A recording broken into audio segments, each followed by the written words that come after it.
মাঝ নদী পর্যন্ত চর পড়ায় শ্রমিকরা নৌকা থেকে মাথায় করে পণ্য নিয়ে যাচ্ছেন। এতে একদিকে ভোগান্তি যেমন বেড়েছে, তেমন বাড়ছে খরচও। চাঁদপুরের বুক চিরে বয়ে গেছে ডাকাতিয়া নদী। শহরের বড় স্টেশন থেকে শুরু করে নদীটির দৈর্ঘ্য শহরাস্তির চিকুটিয়া সেতু পর্যন্ত।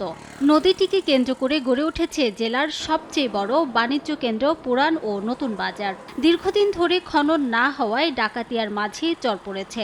এতে সরু হয়ে গেছে নদীপথ। নৌযান চলাচলে দেখা দিয়েছে সমস্যা। অন্যদিকে চরের কারণে নৌকা থেকে সরাসরি আড়তে নেওয়া যাচ্ছে না পণ্য। এই নদী খননের কাজটা না হওয়ার কারণে আমরা অনেক বিপদগ্রস্ত অবস্থানে আছি। নদী না হওয়ার কারণে বলগেট জাহাজ আটকাইতেছে। এখনই যদি এটা না করে সমাধান না করে, তাহলে আমাদের কাজ করা কষ্ট করে দাঁড়াবে। আমাদের এই খনন যদি সুন্দরভাবে হয়, তাহলে নৌ চলাচল এবং আমাদের যে ব্যবসা বাণিজ্যে বড় বড় নৌকাগুলি আসে, সেগুলি সুন্দরভাবে মাল নামানো যাবে এবং লোকের যাতায়াতেরও সুবিধা হবে। ডাকাতিয়া খননে বিশ্বব্যাংকের অর্থায়নে একটি প্রকল্প নেওয়া হয়েছে বলে জানিয়েছেন সংশ্লিষ্টরা।